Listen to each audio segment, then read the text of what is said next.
go. Said you can start it off. Oh.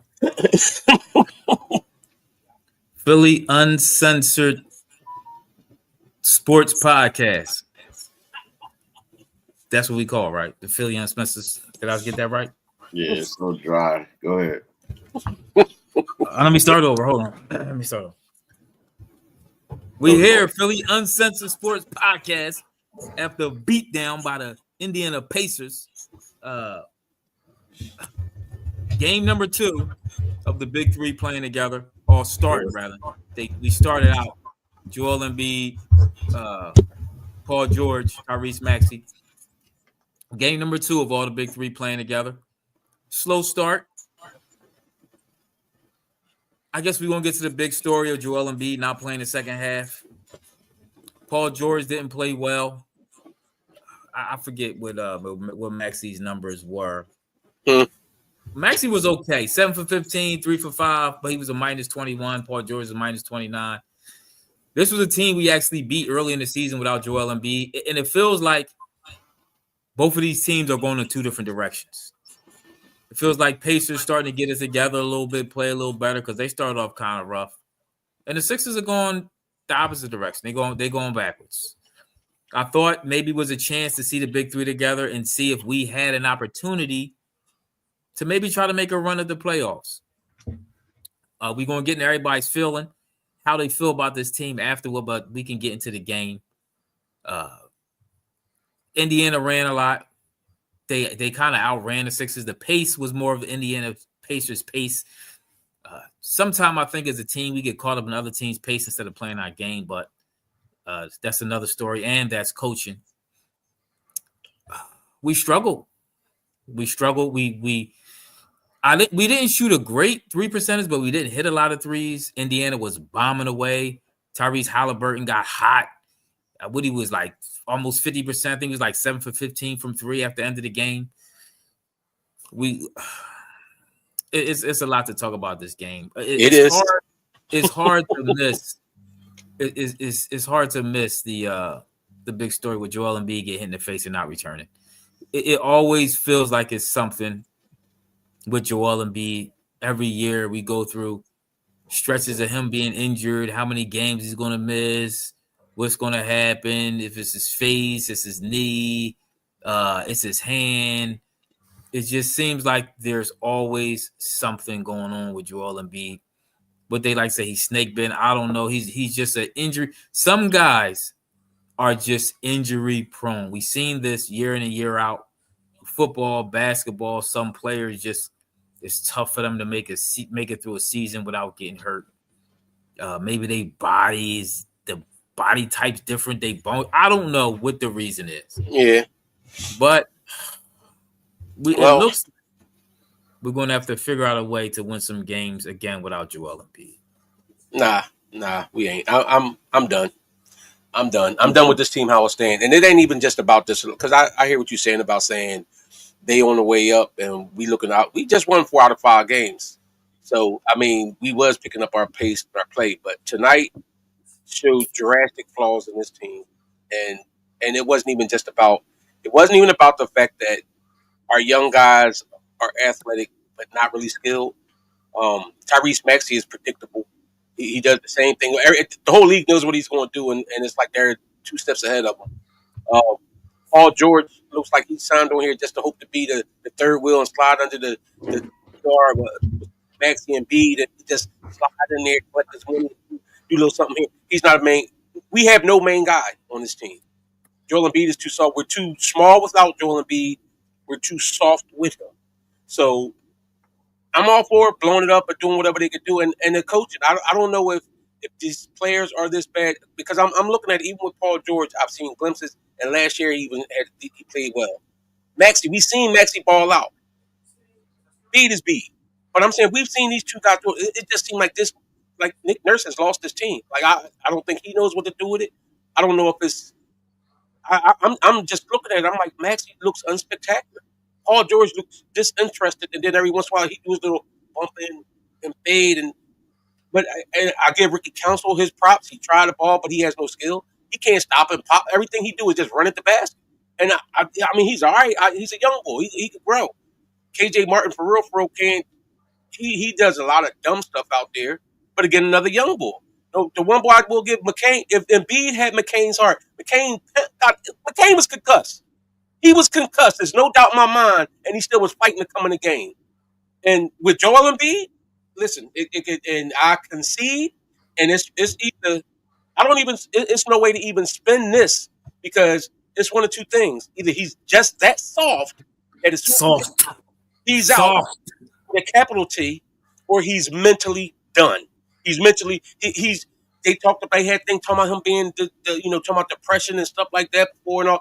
And I would be easy on him, except he wasn't as easy on Ben Simmons when Ben Simmons was saying it was a mental thing, this, that, and other. And B might be fried mentally because every time something happens, and it's at a certain point where he just might be like, and he got kind of talking about that, like, oh, I can't do nothing, anything I try to do, and he's in his mind, he's already defeated himself. So I don't know I don't see where we go with this from here. I'm hoping that a coach change will bring something out different, a better coach to come in and take Maxey to that next level. And I'm hoping that Maxey and Paul George getting their bag is all of a sudden they don't got that love or that thrive no more. But it's a hole in this whole organization, this whole thing right now. And I have zero. Even if they come back and they win like 4 straight games, I have zero. Right now, I have zero. They come back and win 4 games, I have 1% of hope. But as of right now, hope is dead. Mm-hmm. So I just want to say congratulations to the Philadelphia 76ers. Because they did something that I don't think the stadium. They got a new stadium coming up. It was approved. But what they did was they got me to a point where now I don't care. The emotions are gone. So they did it. They got me. Like all the emotions, how you feel right now, I don't care no more. And then I'm just gonna examine the game. Yep. Based on what I saw from the game is today, I saw that we there was 3 issues or 3 things that I identified. One, we play a selfish brand of basketball. I was watching the Pacers. The Pacers would do this penetration. They dish out, and the players would be right there waiting for the ball. If you notice our players, we do a lot of one-on-one. We want to get our own shot, but we don't create for one another. But it's a respect that they have for each other. They play a very good brand. And a lot of teams like this, Golden State, all of them that win, they play an unselfish brand of basketball. That's number 1. Number 2, we shoot free throws awfully. We're ranked 21 out of 30 teams in free throw shooting. That's a lot of points that we're leaving on the boards. We keep doing this. Guess what's going to happen? We're going to lose a lot of games. And that's one thing I will say about Joel that we missed. Joel Embiid, he took advantage of the free throw. When he was on that line, he was making 88, 89% of his free throws. But without him, I'm looking at Maxey. Maxey last year was a better free throw shooter. This year he's stinking it up. I'm looking at even Jeremy Kane when he first came in, he wasn't missing. I'm noticing we're missing. There's a lack of focus. There's a lack of discipline. I don't know. We need more time as a team, just focusing on free throws. But there's something there, and that's my bad, Tim. I just was gonna say, and I meant to mention, sir, we had a week off. We've been off since Monday. Yeah, what are y'all doing? I know. We have 5 days all chilling. And then another thing I know is we just don't have any spacing. We're just not a good team. We don't have any spacing at all on that floor. If you don't have spacing, there's no threat. We don't move the ball either, though. That's part of the That's not a lot of ball movement. Well, I mean, at this point, no. Like I'm watching. I'm more so. I'm an observer. The emotions, though, they're gone. They're gone. Bernard McCoy, man, thanks for the super chat, man. Appreciate it. Always looking out. Says Bernard Wayne, McCoy don't agree. Oh, go ahead. You read it, because I'm gonna address it. Okay. Bernard McCoy says, Wayne, don't agree. Players on this team don't respect Maxey. Embiid and PG, poor play, turned that game in the first half. Now I gotta read what he says. It's all in caps and exclamation mark. Hold on. PG trying to close is a joke. Right. I don't know what you don't disagree with. I do think the players disrespect Maxey. In the early part of the game when Embiid was in there, he was making passes. The guy we couldn't make shots. And that's what I'm saying. Bro, when he's in the game, you see there's a drastic difference when he's in the game. But he can't be in the game. He can't stay in the game. He can't stay in the game mentally, anything else. When he's in there, you see the other team. You don't see all that rim running. As soon as he's not in the game, they're going basket shooting. Obi got a couple dunks in there while B was. He's going to dunk on people regardless. But then you just start seeing Bulls just going in here, flicking up all kinds of stuff, having fun, and playing around. As soon as B wasn't in the middle, you know what I'm saying? He do, and I'm not saying. And somebody else said about Embiid saying he was depressed. He can't get on the court. Exactly. If he's already saying he's depressed and this stuff is bothering him, if all this stuff is bothering him, I'd never say Halliburton was trash. Stop capping. If all this stuff was bothering Embiid before, how do you think he feel now? If his face, first of all, if his face is not broken or seriously damaged, he's soft because he ain't even attempt to come back in. And if it is broken, he's physically soft because he can't stay healthy. And either way, that's going to eat into his head. Your best ability is availability. Absolutely. His face has to be broken, or all fans again will lose faith and hope. But even if it's broken, you lose faith because it's like you can't get touched. It's worse if it's no not win. I don't know which one. If it's not broken and he didn't come back, is that worse? No, it's Embiid. Yeah, we know. You got. Yeah, I'm about to say. I'm gonna say no because I'm gonna say no. McCain came back from during getting his head. He almost had a spit down the back of his head. I get it. And McCain's a young boy. This is how young boys. No, that's Joel Embiid. Joel said Embiid. He said out for yes. This is what I'm saying. I'm agreeing with Tim. I'm hoping. I think that would be better because then that means he still at least could play and he's not broken. But then it comes in the problem because now he mentally think every time he get hit. We already seen him every time he gets touched. Is and he rolls. It's like you don't know if he hurt for real or not because he rolls around like he just got shot. It's getting tired. It's been tired. It's what a tragedy. He did. Joel Embiid is so dramatic. He's so dramatic. I really got to hear what Nick Nurse, if Nick Nurse addressed it or not, what was wrong with Joel Embiid. But Joel he likes to stare up at the ceiling, at the rooftop, and just take on the whole performance of it all. I mean, yes, he probably just didn't feel like playing no more. He was like, I had enough. I played the first half. Y'all got the rest. But it seems big. It don't even seem like it was a matter of this game. He don't seem to what Ethan has always said about him before. I didn't agree with. He don't seem like he loves the game no more. I was about to say that. I was about to ask you that. He don't seem like he want to play ball no more. He don't. And I didn't agree with you before, but I don't think that he. Why would you? Because he talks all this stuff about wanting to play for legacy and leaving the name and wanting people to see. I don't want to approach me like Marcus Hayes, but I don't want he talking about all this that he playing for. So what, he stopped playing for those things? I'm about to say something about his brother. That's see. Come on, you know that's where I was trying not to go. But no, Toppin should have got. I would rather pay Toppin $50 million than Paul George. I'd agree. That was stupid, but that was y'all man. That was y'all. What? That was y'all man. That was y'all man. Y'all rode with him. I told you I didn't want them old dudes. I told you we need to try to find some young talent, but the boy, it is what it is. I'm telling we got young talent. Tyrese Maxey. What is he? I'm telling y'all, tank for one season. This season, get a top 4 or 5 pick. Come back next year with everybody healthy. That would be my plan with this. Was Yabusele hurt? Was he hurt? I didn't see him that often. He didn't contribute a lot. He played. He did. He didn't play well either. Yeah, I don't think he did only have 14 minutes. Ethan, I'm in on that. I'm down with that. I'm down with that. It's just a one season tank. I'm down with it now. At this point, that you really did shift. I am. No, honestly, I'm telling you. But you know what? But you know what made it like that to me? Because you had all week. You had all week to iron out. But you already had your second game with your big three intact, and you come out and they came out as lethargic as they did. Either that means that they gave up on the season already, or that they gave up on the coach. The coach had they lost faith in what was going on. They came out with how you come out at home after 5 days off and bring that crap? That's the thing. How you do that? Yeah, 5 days off. They haven't played since that make no sense. Last Sunday. I've seen it in the shoot around. I looked at them in the shoot around. I was looking at the shoot around like, nah, bro, they don't even got it in their eyes like that. They don't. And the young boys that we wanted to see play, the young guys we wanted to see play, Ricky, like I said, Ricky Council got all the heart in the world, bro. He kept on trying and running it, but he looked like he got no skill. He got no skill. He playing like a skillless Zion. You know how Zion will bully people and do stuff, but then he also would step back, hit you with one of them, and all kind of moves around the basket. Ricky Council has no bag. Neither does Tyrese Maxey. Tyrese Maxey is run, get a scoopy layup, or run past somebody, get a fast layup, or do the triple step back three that is not falling anymore. So his game is limited. I mean, is it coaching though? Is it coaching? It may be. It may be.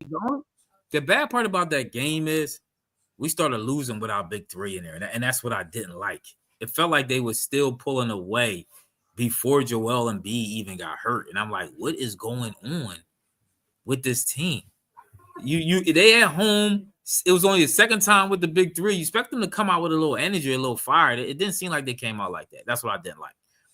Now, is that kind of the players? See, some of that could do with your leader's personality, right? Because Joel Embiid and Paul George aren't those type of fiery guys. You know what I mean? Paul George think he's so cool. He laid back, hear him on the podcast. He like a cool dude. Joel Embiid ain't really fiery like that. And Maxey just he fire, but he fire for the dramatics. He's not fire as in motivated to play. He loves to do theatrical. Yes. So then what you do is you have your team. They take on the role of the head coach. They imitate the head coach, and we're not getting that out of Nick Nurse, which means you got to get him out of here. And I've been a favor of Sam Cassell. But what do you? It's too. So you already got him a cut. You can't fire him. It's too soon. Why not? This is he's in the second year of his tenure, and we're not seeing no improvement. And he was a 500. Second year or the first? He was here last year. This is the second year. So I mean, I've seen enough. Yeah, he was here last year. Was he here last year with Harden? Yep. Yes. Yeah, no, remember he was trying to get Harden to come back. Harden did he play like a game? Yeah, remember he was trying. No, did Harden play at all before he got traded? Yeah, I think they just let him sit down or something. I think he was because he was trying to get Harden to play, but nah, he was here. I only think, and I would agree with you. Like I said, to me, it looked like the team quit on the coaching or even on the idea of the team doing what they thought they were going to be able to do. But it's kind of hard to pinpoint it on the coaching when you've had all these fluctuations in the lineups. That's even like tonight. You thinking you got your big three and coming out there and B get hit in the face and all of a sudden, now you got to scrap that. Now you got to go to small ball. Now you putting guys in. He can never get a chance to have a steady rotation because it keeps changing up. But that being said, I agree with you about them not having fire though, and that's part of a coach's job. It is, and I'll go back. Miami suffered a lot of injuries over the years, but they always take on the personality of their head coach. And sometimes their head coach won them games just by playing different zones and everything. I don't see that in Nick Nurse. What is he offering us? He went with a lineup that was so horrible today. It was like you ain't like the starting lineup? No, I'm talking about in the third quarter. He had like Maxey, Jared McCain, Ricky Council, and like another like. He was trying to get young. He was trying to get young energy. Yes. Who else was you putting in there? Martin not playing tonight. What's his name? Caleb Martin, who at least will give you some energy and stuff on the boards, even though he'll brick every shot. By the way, I don't know if y'all noticed or not, but Daryl Morey built this team. Yes, he did. Yep. Yes, he did. He took the risk of building it around Embiid, and that's why if I'm Daryl Morey, I gotta look at trying to get rid of Nick Nurse. Pass that on to him. The Sixers need to get rid of Morey. I don't want Morey anywhere near the team anymore. So now you get rid of Morey and who in? Elton Brand, let him do his job. I'm not thinking Elton Brand. Why? You willing to give 5 years to Morey, but you're going to give 5 weeks to Elton Brand? Like, I'm done. Elton Brand wasn't here before Morey. I think the problem with the Sixers is our culture is bad. The whole culture. Sixers as an organization have to change the culture. Jimmy Butler kind of hinted to that on his podcast when Joel Embiid and Ben Simmons used to come to practice and stuff like that. The whole culture, the Sixers organization, that culture, how they work ethic, everything is bad. So it has to start from the top. Daryl Morey should have came in here with a plan on how to change this culture. They never should have. That's what should have happened. The culture of the Sixers organization. It's deeper than Daryl Morey. The whole process this is the whole process of the process, and this is why we are where we are. No. Because you had a whole bunch of guys trying to build this process with these number crunchers and all this other stuff, not real like basketball mind guys. Well, who's the real like basketball like knowing X and O, knowing basketball dude? They brought Brett Brown. They brought Brett Brown in to be the face of this organization to do that, to groom these young guys and grow them into being who they supposed to be. And all we see is this loser mentality that they was built on in the process. And Embiid has never shooken that. He still has that loser mentality. Ben Simmons had the loser mentality. And you can say what you want about Doc Rivers. I'm not giving Doc a pass because Doc has done the same thing here that he's done throughout his career. So, no, I'm not going to say they killed Doc. Team is winning right now after a slow start. They won 8 of the last 10 games. And what did the team do last year? He came in the middle of the season. What did his team do last year? Yes, he took over a winning team, and then they proceeded to go into the dumps. That winning team the year before fired that coach. No. The young boy who was coaching the Bucks at the beginning of last year had the Bucks winning, and Giannis was mad because the boy must have said something about his brother or something, and they got rid of him, brought Doc in, and then their play went down. Doc brought a winning coach to Philadelphia, and they got rid of it because Embiid was part of that heart, and Doc actually made Harden live up to his standards. Doc he didn't go no further than Brett. Brett got closer to getting past the second round than Doc did. Doc went to a game 7. Brett Brown. They went the same distance, Tim. They went the same distance. Brett Brown's team lost off a triple doink. Brett Brown's team lost only because, first of all, they only got there because of Jimmy. Their team lost off a triple doink. Meanwhile, Doc Rivers' team got ran out the Jimmy Butler was the head coach of the Philadelphia 76ers when he was here. He was a player coach. It had nothing to do with Brett Brown. The reason why we got to the second round. The reason why we got there was because of Jimmy Butler. That was Jimmy Butler. Oh, they can hate. Knicks fans can hate. I'm not mad at nobody. They're not hating. They enjoy that. They enjoy Knicks fans in here enjoying. Yes, they should. And they should. No, they should. They absolutely should. Goodness. If I was a Knicks fan, I would too. If I was any fan other than the Sixers, I would too. When I just don't. This Joel Embiid situation it's like it can't. Yeah. How worse can it get? How worse can it get? I don't think it can. Because if the play gets that bad, like you said, tank mode. All right, we look forward to but the way we put this on ourselves, that whole process has doomed us. I'm not going to talk about curses. I'm not going to talk about, when people talk about basketball deities and all that other kind of stuff they talk about. But it was bad mojo. Bro, there's nothing going right. It's nothing going. The superstar, our 2 top players that we picked that had the promise of being superstars are head jobs. Let me ask you this: would you move Joel Embiid? Is it too soon to talk about moving Joel Embiid? No, you can't move him. You can't move him. It's not. And I told you why, because it's one of 2 things. Either that means he's extremely fragile and can't even get hit in the face without being out for a period of time. And if it's not that, then it means he's mentally depleted because anytime he gets touched, he's so scared to death. And I get it. You've been hurt. And I get it. You've been beat up and hurt from all this time and everything else. So anytime you get hurt, yes, I can see where you might be nervous. But the whole dramatics every time, like it's in his mind now. He's already defeated himself in the mind. Anytime he's hit, that's just like he hit his hand early in the game. It's like everything is super dramatic. Like it is. Like that. Boy, was you raised by a single mom in the projects? Like what is we doing? No, bottom line is Joel don't want to play no more. He don't want to play. He got $300 million in the bank. He got his MVP. He got his 2 kids. He's happy. Basketball's not that important. Yeah. What really does he have to prove? Nothing. He's good. And his body breaking down too. Yeah, absolutely right. His body breaking down. It's like what for who? For what? Yeah, I don't think he has his MVP. He has all his personal accolades. All the personal accolades. He's 46. He's cool. You know what the problem is with this team?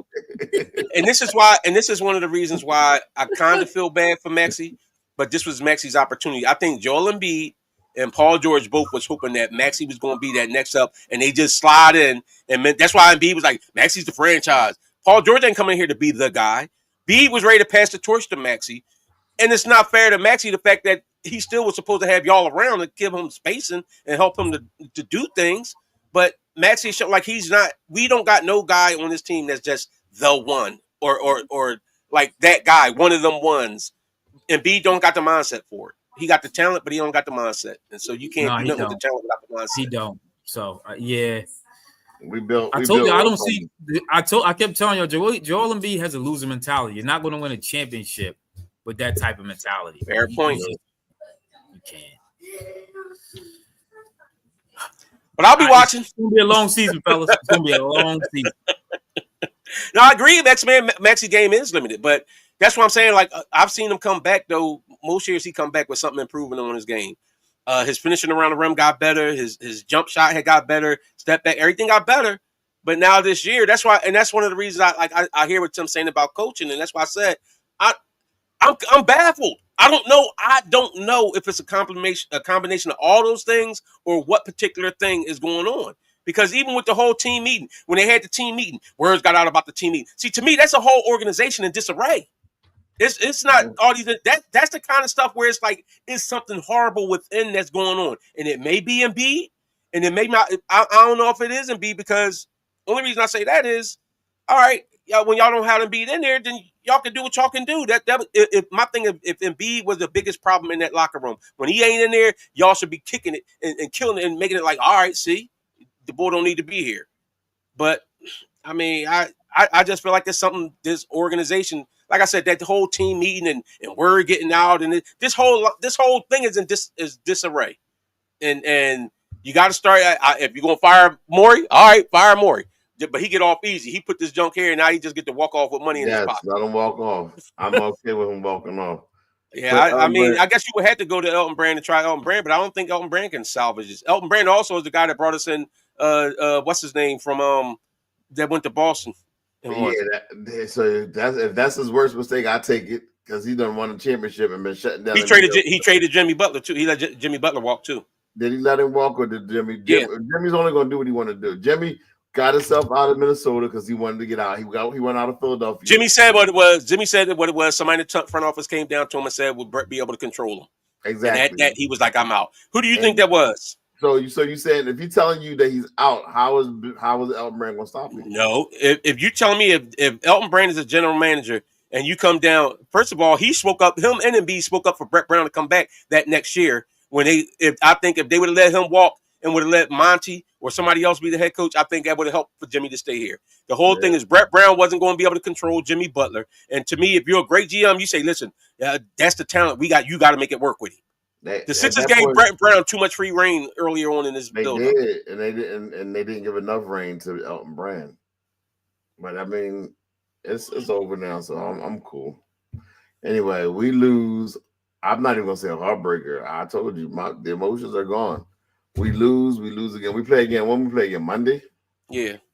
So and that's the thing that killed me the most about this is that we had 5 days. That's what I'm saying. My bad. I just can't get over this. We had 5 days. This is the time where the coach should come up with a strategy, come up with this, that, and the other. Everybody should know where they're supposed to be. The rotations was horrible. Everything else. It looked like the coach just threw the lineup together before the night was, and nobody knew where they were supposed to be and what they were supposed to do. Did they give them a week off? Or are they not practicing because Embiid is on limited minutes and Paul George on limited minutes? No, they said they had good practices and Embiid was practicing this week. They look lethargic coming out in that home. That's a disservice to every fan that was sitting in them stands. And we know how Philly fans they was looking for a reason to get hyped up in that game. Any little spark, any little run, it was like they were starting to get hyped up. Then next thing you know, then it was like it was nothing they could say because they was getting their doors blown off. Tyrese Halliburton just shooting all over them, hitting everything.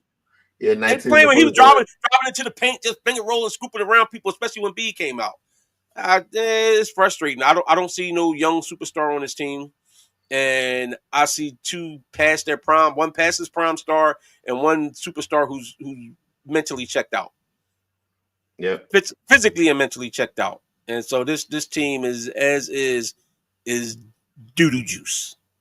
All right, we'll be back on Sunday. Sunday we got a big game. They done made me do it. Dang on it. I wasn't going to bail out this early. I'm still watching, but they done made me bail out already. Oh, yeah. We got 4:00 game at the Link. Eagles. What time the Sixers play? They play Monday. Oh, good. All right, because I'm about to say I wouldn't be watching the Sixers. Well, don't forget to like, comment, and subscribe. Hit that notification bell. We're going to catch you on our next podcast. We suck.